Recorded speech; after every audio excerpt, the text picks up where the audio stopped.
Hi, and welcome to the first episode of The Answer is in Your Garage. This is also the first episode of anything I've ever done with video, so please bear with me and be kind.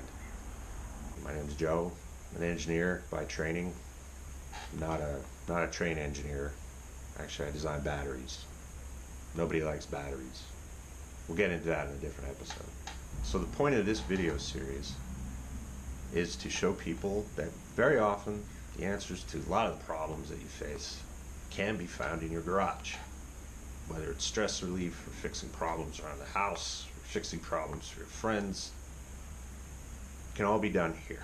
Sometimes the answer is, for instance, at the hardware store, but then it's very easy to take it from the hardware store to your garage. The reason I'm kicking this off today is because I went outside this morning and I found that the valve body on the pressure relief valve for my house has cracked for some reason. I don't know whether it wore out, or it went through a lot of thermal cycles, or what could have possibly happened. Now, all I noticed at first was some water squirting out of the side of the thing, and I noted that, it's probably some kind of crack in our plumbing. I didn't know that it was a pressure relief valve until I went to the store and bought a new one, after I showed the helpful folks at Home Depot, who were, by the way, extremely helpful. And I'm not saying that sarcastically. They really came through. They knew what they were doing. I think that's a great sign for us all moving forward. I had to think a long time about why it is I want to start making some videos. Why I think the answer in the garage might be at least therapeutic for me. Maybe therapeutic for other people. And in thinking about it, I realized that a lot of the problems that we all see in the world are because I think a lot of people these days feel a little hopeless about things. And I want to point out that a lot of that information is probably coming from sources that don't really matter. There are some things we can do that are within our control, and things obviously that we can't, that are outside of our control. But we get to decide in a lot of those cases which ones are in our control and which ones are outside of our control. What I find is that a lot of those things can be controlled by the answer in my garage. And I've spent years building up answers. So let's get to it. As I'm starting the repair, I noticed I had a couple of visitors in the front yard. It's okay. Please eat my lawn. It's less that I have to weed. So here's the root of all of my problems right now.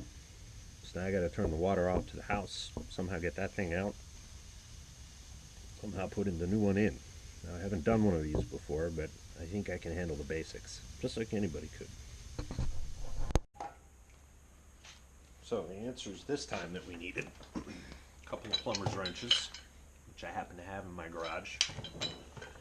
We'll need that. Some PTFE thread sealant tape, had that. However, I didn't have this, which is the new pressure relief valve. Apparently this has the right configuration for the piping that I needed. It's also $250 at Home Depot. Probably less expensive elsewhere, but this is a bit of a plumbing emergency, so I need to get this going. Now, there's a good chance this kind of thing could turn into the sort of nightmare where my family has no water for a week while we wait for a plumber to come by, but I'm willing to chance it. Alright. Step one in this process involves the plumber's wrench. Now, I like plumber's wrenches because when you turn them the right way, they automatically clamp down on things. But anyway, the idea is we're going to remove this fitting first, because this will relieve the clamping force on the fitting here, which screws to this lower section right here, which is then screwed into the valve. This shutoff valve. This is the main shutoff valve. Before I do anything, I got to turn the water off. This is going to make a lot of people very unhappy, and is in this household widely considered to be a bad idea. But I'm going to do it anyway. So we'll turn that. Now the main water supply to the house is turned off. So I have a valve up here where I can relieve some of the pressure, let the water out through the hose. Maybe you can hear the water going out. You can also hear that irritating hissing has stopped. So we'll let some of the water drain out. Alright, now that the pressure is out, I think the pressure is out. I guess we'll find out the hard way, but there's still some water coming back out of the house. It's going to make a little bit of a flood. And that's all assuming that I can get this fitting loose. So if you think about it, this is going to screw on that way, which would be from looking up in this direction clockwise. So I want to go counterclockwise, which is that way. The plumber's wrench clamp this way. So we'll get it on this fitting, tighten it a little bit. I'll give it a shot. Hey, look at that. That's pretty nice. Yeah, I can see there's already some water leaking. You can see the old thread sealant tape on there. See, it's hand loose. All right, good. Step one. Now that comes out. See, so now this is loosened off of this fitting down here, which we are also going to have to remove, or potentially, actually we'll use it for the next valve when it goes back on. We may have to do some magic there, meaning more trips to the hardware store. I'm hoping I can do this without having to solder any pipes. So we're going to clamp onto that right there. Let's see if we can unthread this sucker and get it out from the house. So there. Hey, look at that. It's turning.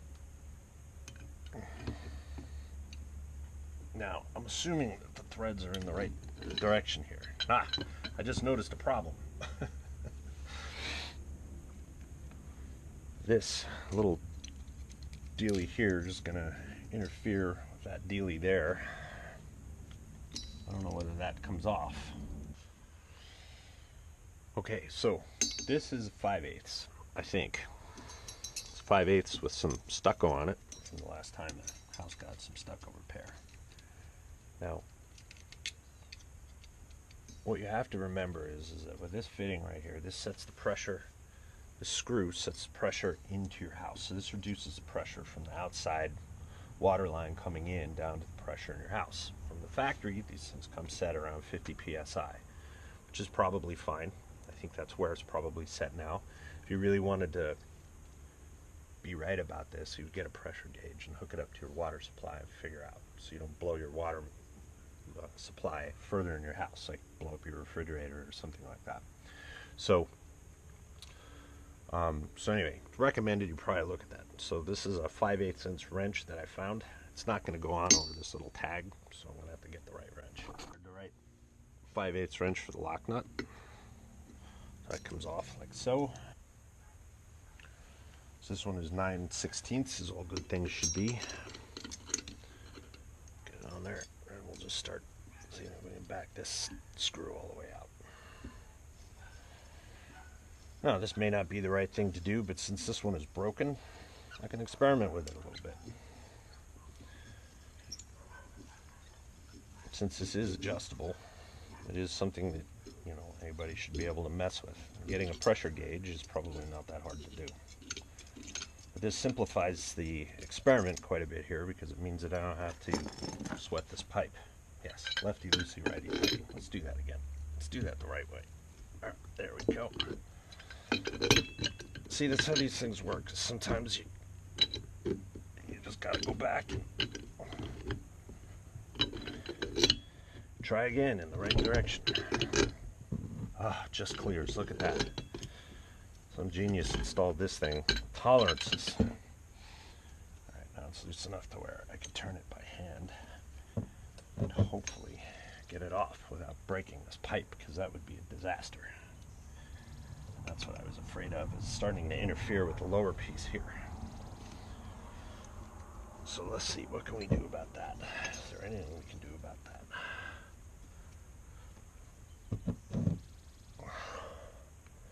See, that isn't going to move out of the way. So this is the main line from the city right here. Oh, look at that big ass washer right there. So we may be in a situation where we're going to have to sweat this out, and then remove this whole pipe right here, assemble this thing, sweat it back in, and then clamp it up.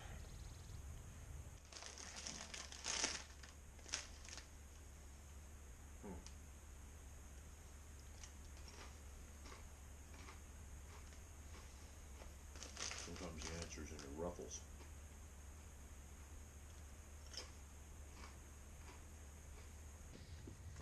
Alright. Alright, so the problem we're facing here is that this pipe is not going to go that way, which doesn't give me enough clearance when I unscrew the valve from this pipe to clear the face of this lower fitting right here, which I need, and oddly has some solder drip on it. Well, we'll take care of that later. But anyway, I think maybe if I disconnect this irrigation line here, I might be able to move this up just a little bit more.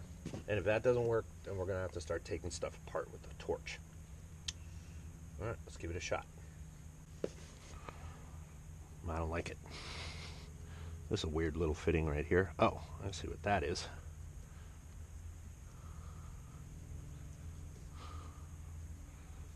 So that isn't going to turn because that is plastic attached there.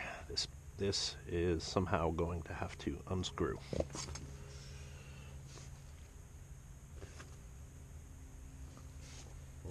See if we can take that valve apart.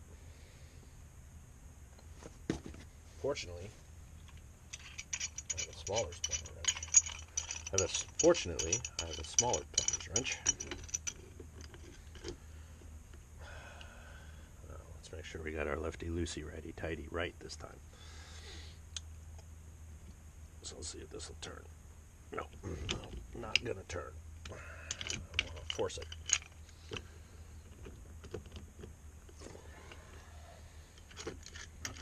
This is part of my irrigation system right here. And irrigation systems are notorious for requiring an annual sacrifice of at least $50 in order to keep running. I'll do a video on that later. Let's see if I can get this to come apart though.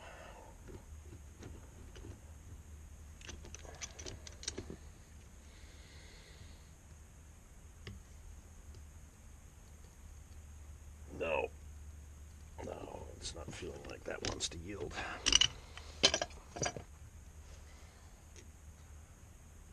This feels like one piece. This is like a one-piece fitting. So if I take all of that apart, then I end up in a situation where I'm probably repairing this. Or we can just try sweating this pipe off right here. Well,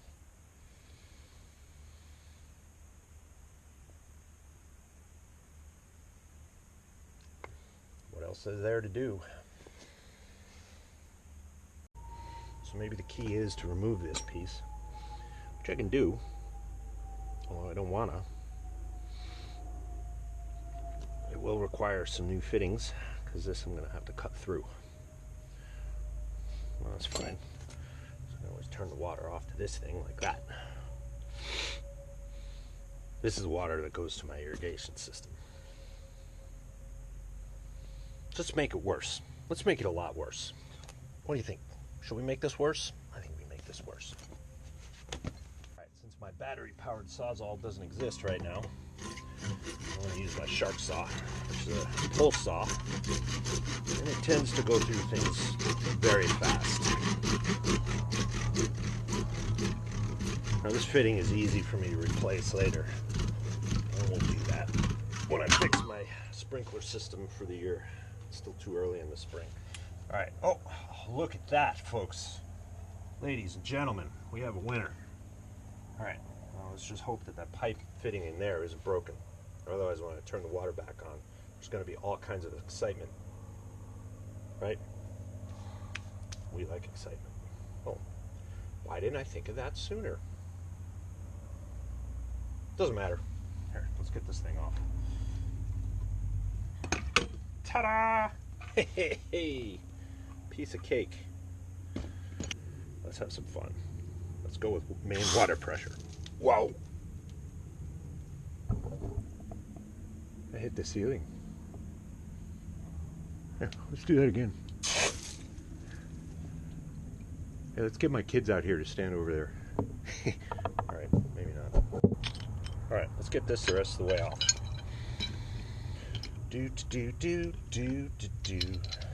That's the problem. You go to the hardware store and they have some crappy music playing, and now it's in your head for the rest of your life. Oh, let's turn this the right way, shall we? Come on, Joe. There you go. Now, here's that clamping action. You can see when I turn this way, plumber's wrench clamps. When you turn the other way, it unclamps, which is really sweet. Whoever designed these things deserves a Nobel Prize. All right, let's get this off. There's that. Cool. Now we're ready to go to installation phase, but we got to do some cleanup first. And we're back. So here's the next answer. The answer is a wire bristle brush like this. These things are great for cleaning off that old tape, cleaning the threads up. Now you might want to inspect your threads. Definitely want to inspect your threads. Make sure that you didn't do any damage or anything, because this is where it'll leak.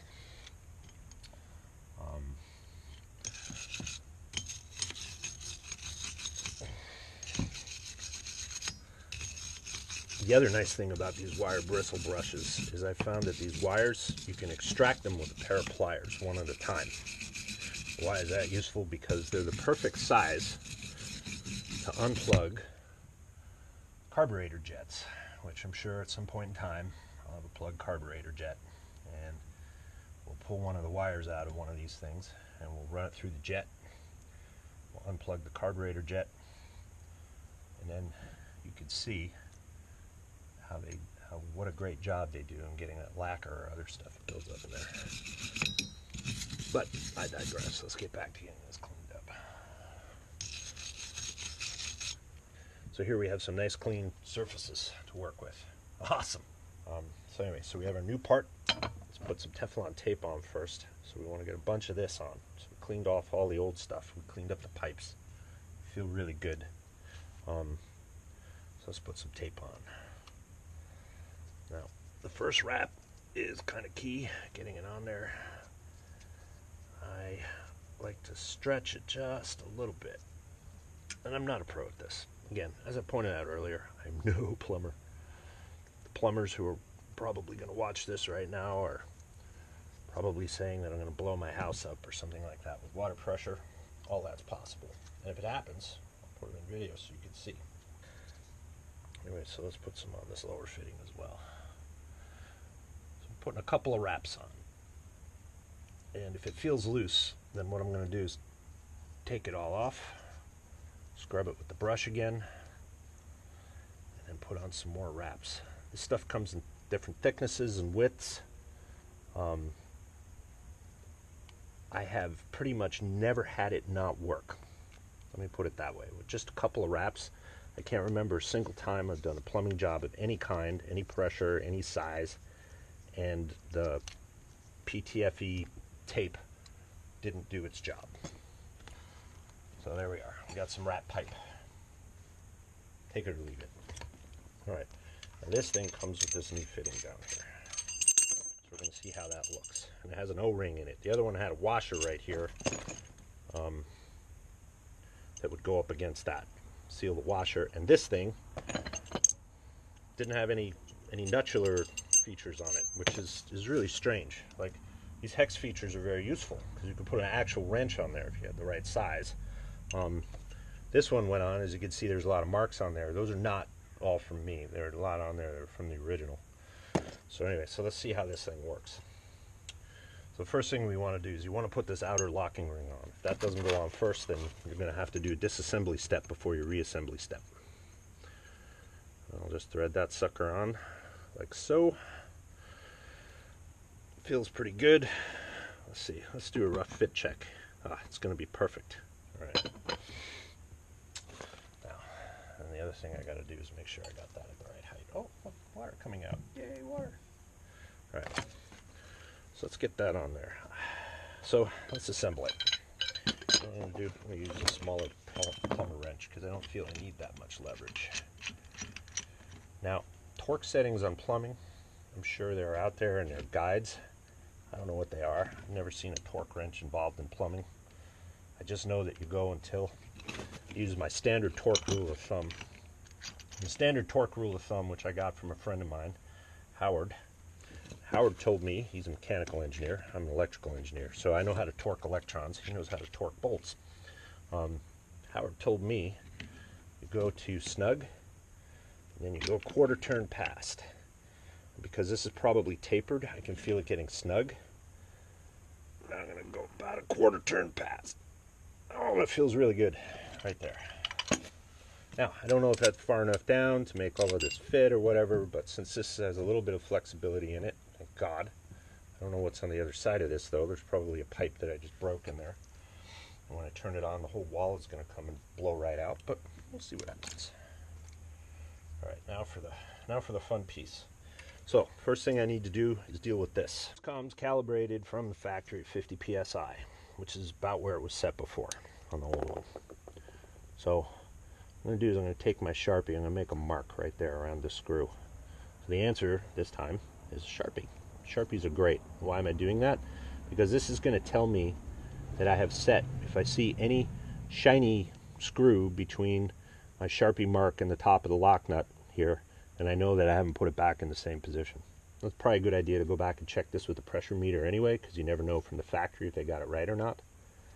The other thing you could do is you can make a little alignment mark here and there if you want, just so you know where your set screw was originally. May or may not be helpful. Alright, so now we're going to take this out, same way we took the other one out. First thing we have to do is relieve that lock nut. So, relieve the lock nut. Now that's held in place. Now, remember why I need to do this is because this is not going to go around that pipe.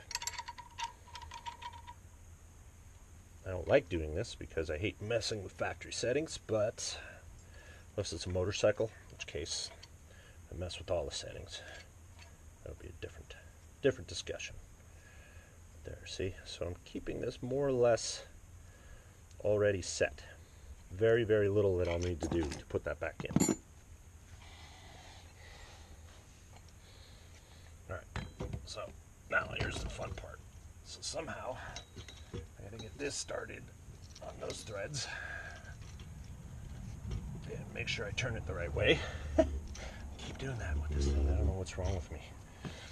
But there we go. That feels pretty good, actually. It feels like it's going on smoothly, precisely. I'm starting to build up a little tension. That's good. Now, let's see if we can get this to go to where it needs to be. Which is pointed that way was where the original one was, but this is feeling snug. Feeling like it may not have to go back to the exact same spot. A bigger wrench for this. Tape wants to be there. Now I want to point out, I have never done this before. This is just stuff that I know. I know because I've done a little bit of plumbing in the past. And I know that generally speaking,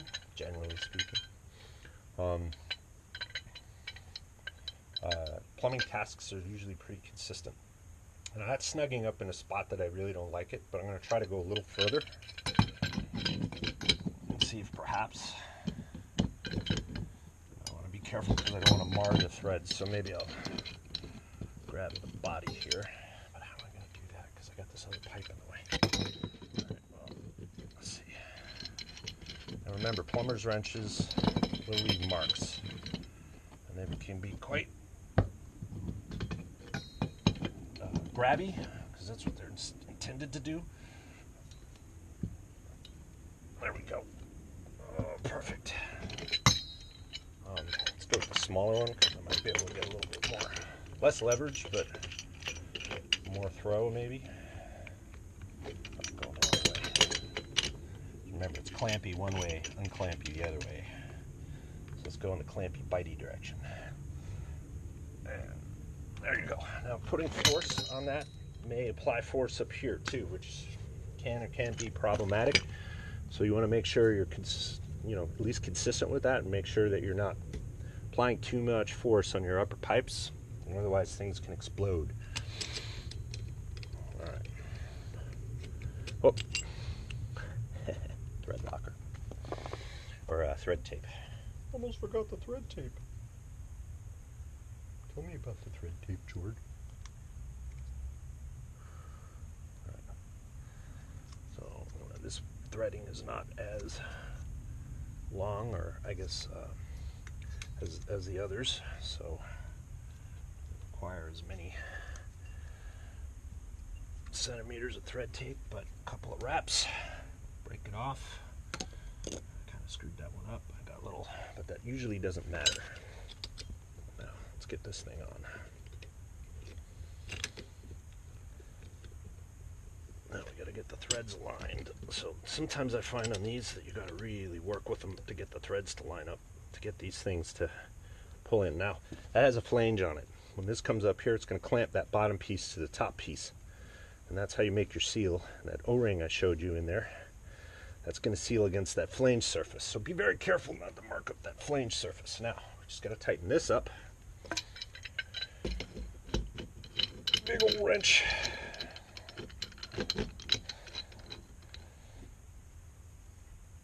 And that doesn't feel very snug yet. What you'll find is it'll probably take a lot of turns to get this to really snug up, because it's going to feel loose for a bit. The reason for that is it's pulling the two pipes together. You can see there's already downforce being applied right here. Now, there we go. Screw this back in there. Start to feel some resistance. That's where it's pushing down on the springs internally that set the pressure. I get my funny wrench. Right one, right size. 9/16 is all things should be. I could do this with a ratchet. It would probably be easier with a ratchet, but I didn't feel like getting my ratchet out. Ratchet is an answer. The ratchet is usually the answer. 9/16 is often the answer. If you have a Studebaker, if you ever heard of the Studebaker, you'll know that 9/16 was the answer for the Studebaker, because every bolt in the car apparently was a 9/16. It should snug up. It is snugging up really nice right there. Okay, it's locked. It's good. Now I got to check for leaks. So I'm going to turn the water on just briefly, see if water comes out up here. It does. All right.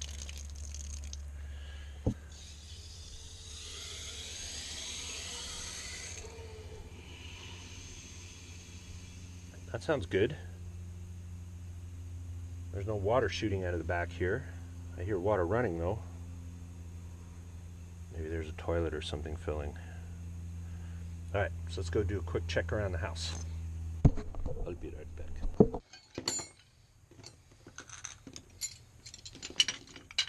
If you have anything that's made of steel or metal that you got wet, especially in plumbing tasks, this miracle material, WD-40, which is the greatest thing on earth. Well, one of the greatest things on earth. Just use it. Wipe down your stuff. The WD stands for water dispersant. And number 40, whatever 40 means. By the 40th formula. You can look at the history online. So it's looking good. None of the toilets exploded. Frank Zappa would be happy. You have to go look that one up. Success. Joe Feeks. And remember, the answer's in your garage. See you next time.